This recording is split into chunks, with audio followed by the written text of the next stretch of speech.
něco říká někomu, tak ten, komu je to učeno, si to moc nepamatuje. A minulý den jsme to přednášeli na Bčku.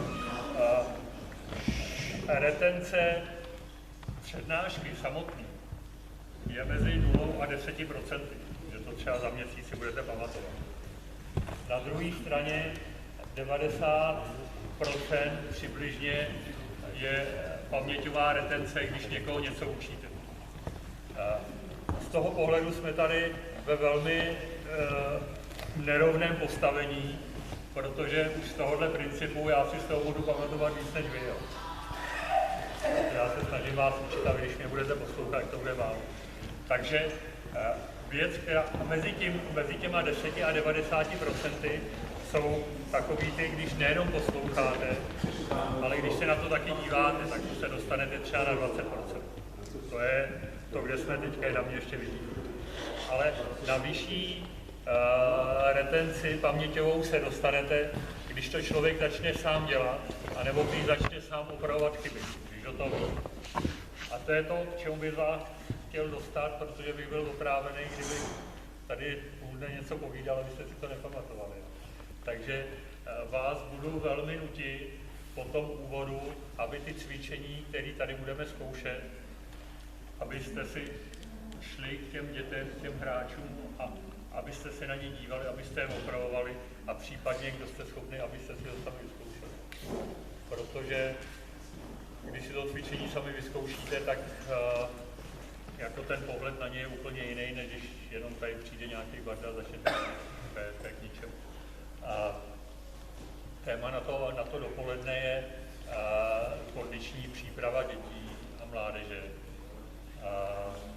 Aby jsme se tak jako trošku termínově sladili, co patří do kondice, nebo jaký pohybové schopnosti patří do kondice.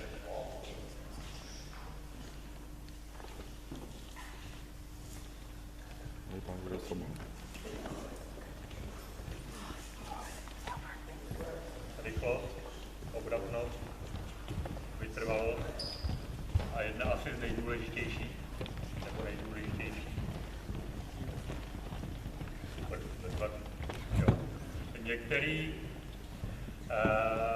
Některý lidi tvrdějí, že ta síla je nejdůležitější ze všeho.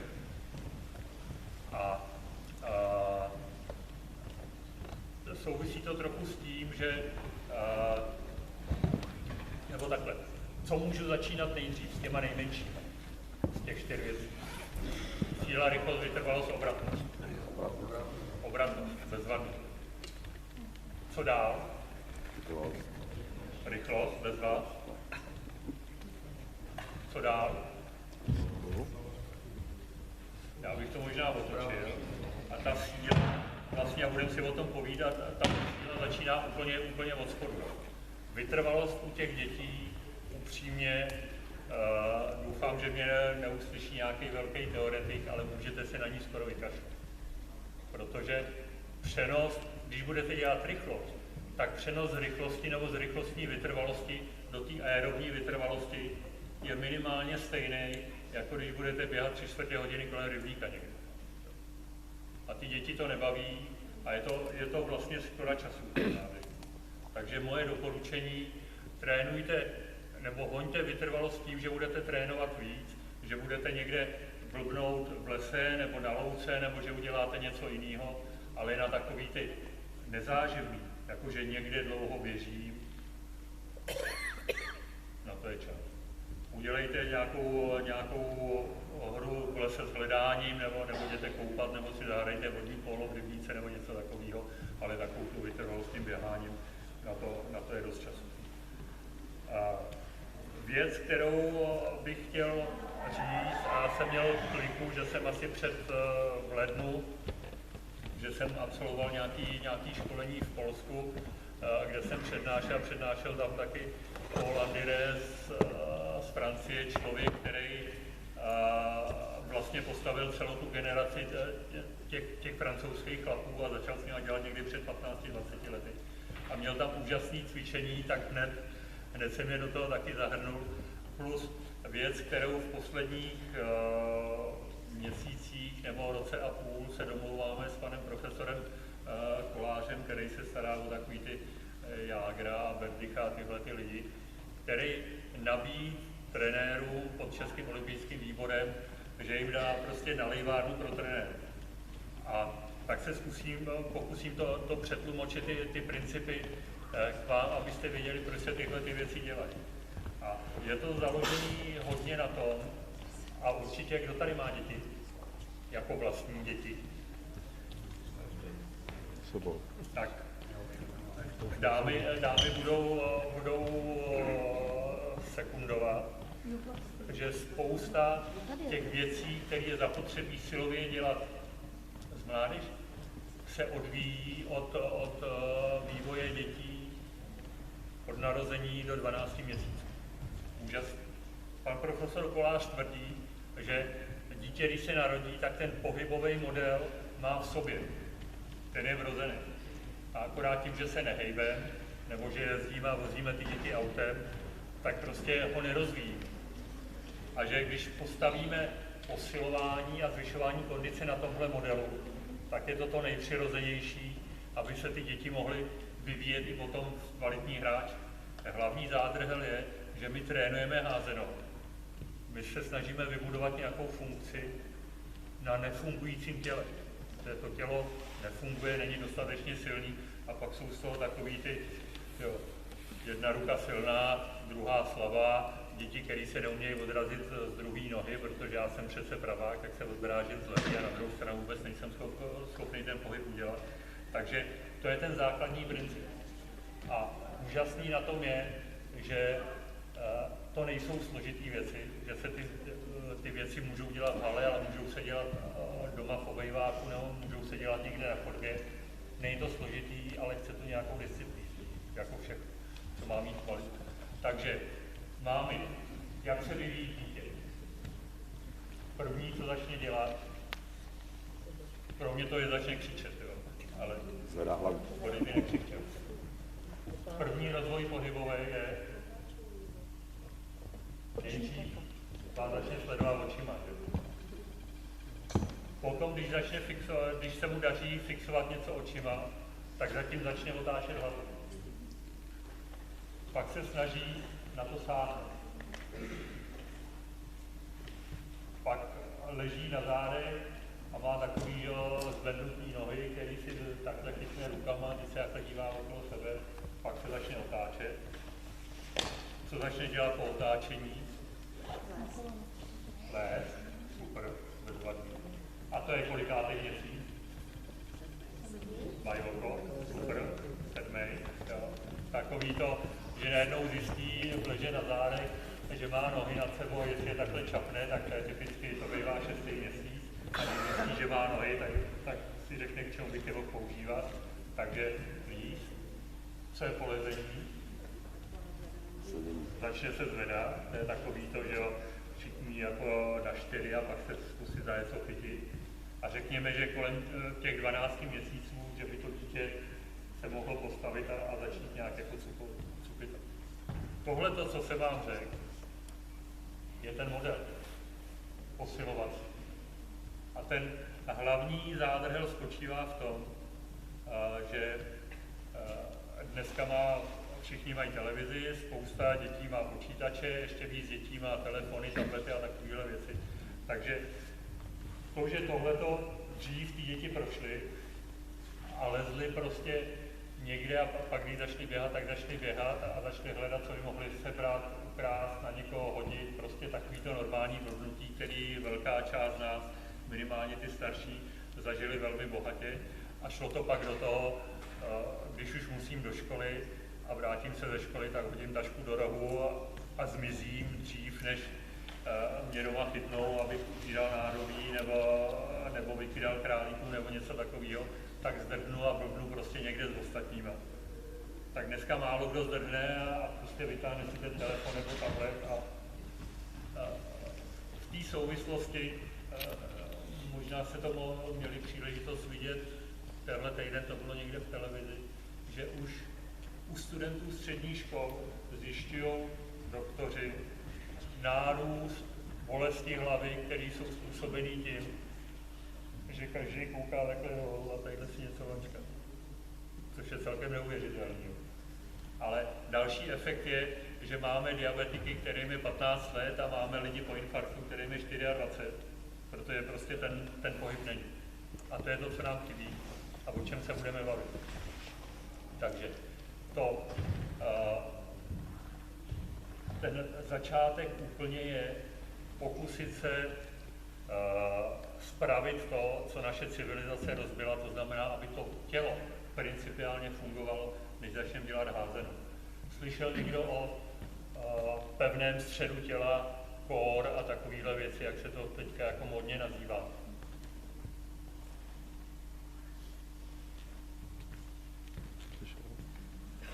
Ten princip spočívá v tom, že, nebo takhle, ty věkově, jsi říkal, že ne, tak ale určitě podle věku odhadnu, znáš ještě takový ty dřevěný figurky, jak se to takhle jako zmáčklo ze spoda a ono se to takhle rozsype, jo?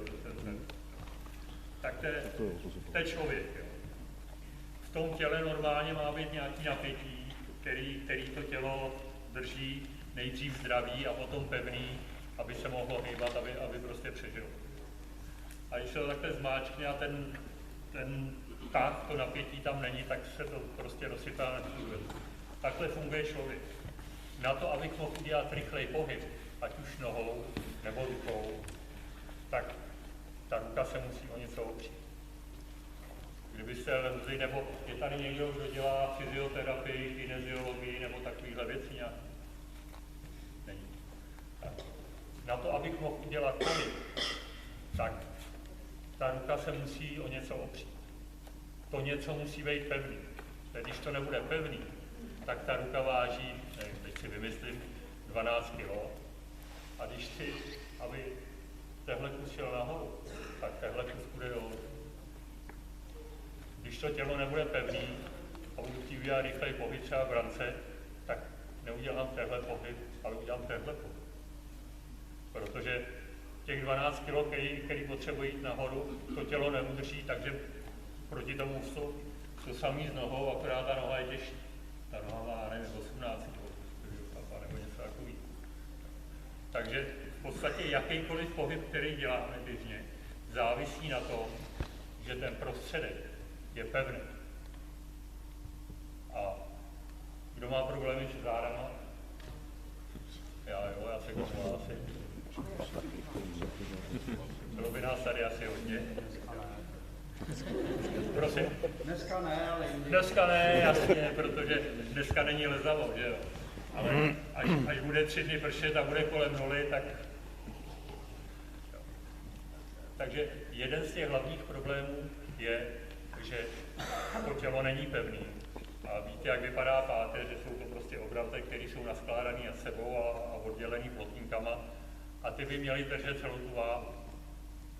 A když nemají svalový korzet, který by té páteři pomáhal, tak se začne takhle jako hroutit do sebe. A pak to dítě nebo ten člověk přijde na trénink a tam přijde trenér a začne s ním dělat sprinty nebo něco takového. Takže do toho, co je rozsypaný a nemá to žádnou pevnost, tak začne nutit, aby se těch dětských, já nevím, 40 nebo 50 kg, aby se rychle někde vyhýbalo. 50 kg dětských, 50 kg je pytel cementu. To je docela těžké. Takže když pytel cementu hodíte na něco, co není pevný, tak to nedopadne dobře. Ten princip je v tom, že tohle musí být pevný, aby mohly být rychlý nohy, aby mohly být rychlý ruce, aby to tělo zůstalo zdravé. A čím vzniká pevný tělo nebo pevný střed těla? Jaký svaly to jsou? Břišní. Dobrý. To znamená tohle, jo. Co dál? Zádový. Jasně. Co dál? Šikmý břišní. Co dál? Mezižeberní? Prosím? Mezižeberní? Mezižeberní trošku, ale... Vnitřní břišní. Dneska. A já furt čekám, je tady spousta trenérek a dám a já furt čekám, že budu vás něco uslyšet. Jo, takhle. Jirka navrhl prsní svaly. Pro ty z vás, kteří ho poslouchají, mám smutnou zprávu. To, co pány nejvíc zajímá, to je tu, jo. Když jako se podíváme na ženskou. Takže to nejsou prsní svaly, ale to je tu. Ale to, co je klíčový pro pevný střed těla, jsou, a to ví málo kdo, bránice. Té bránice je sice tenkej, ale sval, který odděluje plíce od dutiny břišní, má takovýhle tvar, je tady ukotvená na žebra. A proto jsem chtěl, jestli uslyším něco oddám, svalit na pánevním. Takže vlastně to tělo si můžeme představit, že to je jako sud. Jo. Dole jedno pánevní, nahoře je bránice, která to uzavírá. A okolo, jako ty obruče, je to, co jsme říkali, břišní svaly, zádový svaly, přimovače páteře a ty svaly šikmý břišní a tak dále, mezižeberní, to je všechno pravda. Ale to bylo klíčové. To, co my si představujeme jako břišní svaly a to, co posilujeme při sklapovačkách a tak dále, to je ta vnější vrstva, která relativně má tu poslední funkci. Ale klíčový jednopánevní bránice, přimovače páteře a ty vnitřní břišní svaly. A to klíčový na tom je, že tohle musí pracovat společně. Záleží nejenom, že to je silný, ale že to je koordinovaný spolu. Co se stane, když budete někde na boso se koupat a postavíte se bosou nohou na šuter?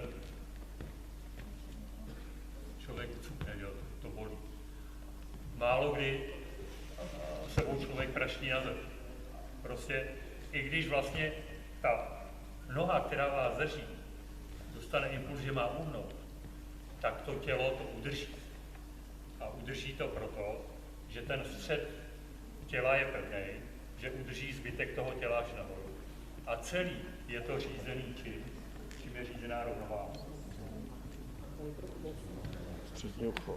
Centrum mozku částečně, ale předtím.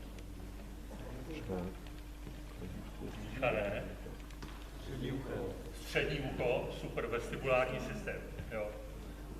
Tam jsou takový nějaký ty trubičky s nějakýma chlupama a na nich leží nějaký krystalky a celý je tam tekutina.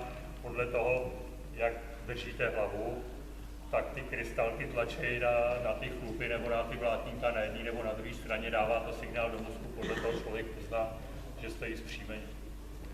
Tohleto, já o tom mluvím tak dlouho proto, že tohle je základ toho dětského rozvoje. Takže v okamžiku, kdy dítě leží na břiše a když už se naučilo na zádech fixovat očima a začne ležet na břiše, fixovat očima něco, co se hejbe nebo co není přímo před ním, tak musí zvednout tu hlavu a musí začít otáčet. To je počátek rozvoje pohybu. To je v okamžiku, kdy zvedne tu hlavu, tak ten vestibulární systém mu dává signál, že s tou hlavou se něco stalo. A začíná posilovat krční svaly a přimovače páteře. Na to, když se začne posilovat, tak na to musí začít fungovat zbytek toho těla. V tom okamžiku se to tělo začíná posilovat, protože musí držet tu velkou hlavu děcku.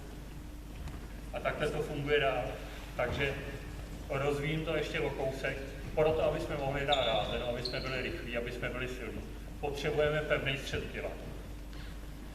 A nejenom pevný v tom smyslu, že je namakaný, nebo že někde dělám sklapovačky nebo něco takového. Potřebuju tu spolupráci těch svalů. Aby ty skupiny svalů, kterých je tam spousta, a který to jsou.